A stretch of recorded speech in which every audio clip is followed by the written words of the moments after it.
What's up, Colby Sharp, 5th grade teacher. Welcome to my channel where I try to help kids fall in love with reading. One of my favorite ways to help kids fall in love with reading is through amazing middle grade novels. They're just the best, the best. And what I have here are 5 awesome 2023 middle grade novels that you need to add to your read list because they are so stinking good. This is volume 3 in my awesome middle grade series of the year. I'll put the links to the other 2 videos in the description, and you can find them at the end screen of this video as well. Let's get things started with The Fire, The Water, and Maudie McGann. Holy smokes. I've been seeing a lot of people talk about this book online, so when I got a copy, I just tore right into it. Couldn't stop reading it. Read this on the beach of Lake Michigan, and I was captivated by Maudie's story. Maudie spends the school year with her mom in Texas and the summer with her father in California. She'd much rather be with her father, like big time, much rather be with her father. She is on the autism spectrum, and she is not liking how things are going with her mom. Her mom has recently remarried,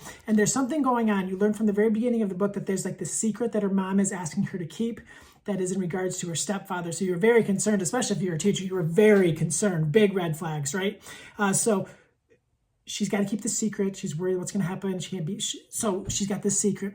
Right when she gets to California, these wildfires come and basically burn down her dad's cabin. So you have to go live where her dad is from, where she's never been. And they live in like a camper that they're borrowing from his friend. And she gets to spend the days just kind of exploring. And she loves to go down the water, and she wants to learn how to surf. And she starts to learn how to surf, and she feels if she can win this beginner surf competition, she will be able to give the prize money to her father, and things will go better. The secret starts to get unraveled. Things are happening. You have to read this book. You won't stop reading it. You'll be so worried about her. I'm not gonna lie. Probably cried the most of any book I've read this summer reading this one. It's amazing. The ending is wow. So check this one out. You just check it out. Next up, finished this one last night, actually. Probably not last night when you're watching this video, but last night when I'm taping this. Look, it's my cat. It's Eva. She's just taking a bath over there. The Do More Club debut author, I believe. And she's a teacher. And this is a story that, debut novel in verse. This is a story of a boy named Josh, 12 years old. He's moved to a town where he's the only Jewish kid at the school. He doesn't really let anyone know that he's Jewish. He comes from a place where just about a lot higher of the population where he was from is Jewish. So he's the only one. And early in the book, these people leave like swastikas on the school, like in paint. And it really rocks the school. And they bring these people in to help the kids process what's happening and like work through these things. And eventually he works up the courage to let the people in his group know that he's Jewish. And this kid in his group, the small group, like starts calling him all these anti-Jewish words and all these anti-Jewish like stereotypes. It's awful. It's awful. And he punches him in the face. His parents aren't too happy. His school's not too happy. I was like, I'm not saying I was happy that he punched him, but man, it would have been hard not to. Anyways, it is just really fascinating to watch what this school tries to do to help the kids. And then more importantly, what Josh and the other kids try to do to help themselves and to try to make the world a better place. Amazing novel in verse. Kids are going to love it. I just found it so powerful to read this book.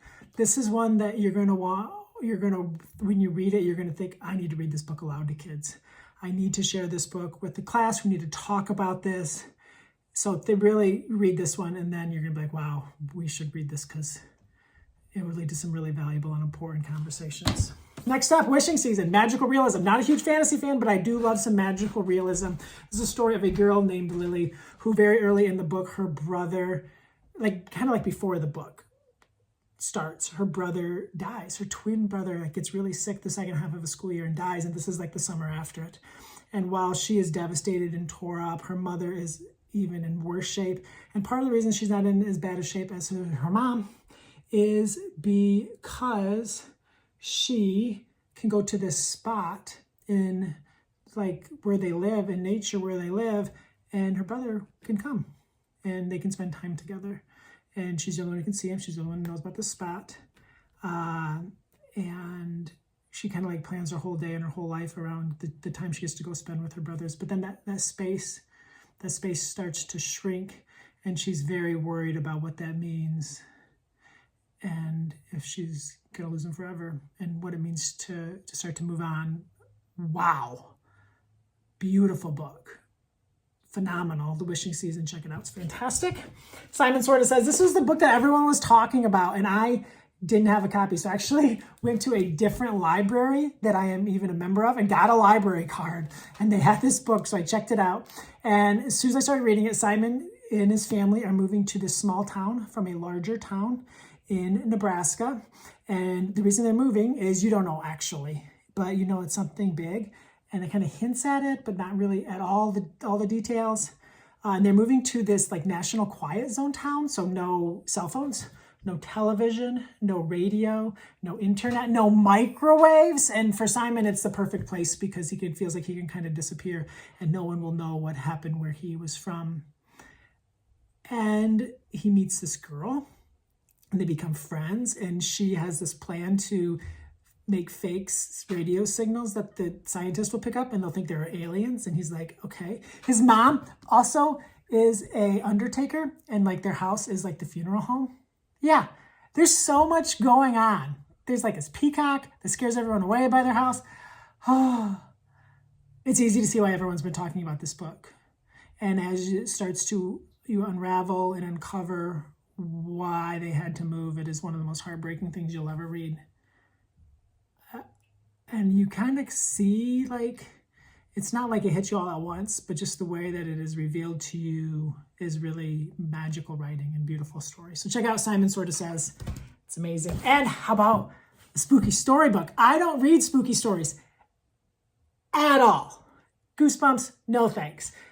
But I saw this, and I know that Angela is a Pura Belpré Honor author, so I'm like, I'll try it. You know, why not? Summer we can kind of expand our reading. You know, kids are going to be asking for scary stories next year. I'm going to want to have something to give them. The Cursed Moon. It's about this kid named Rafi. Is that what they call him, Rafi?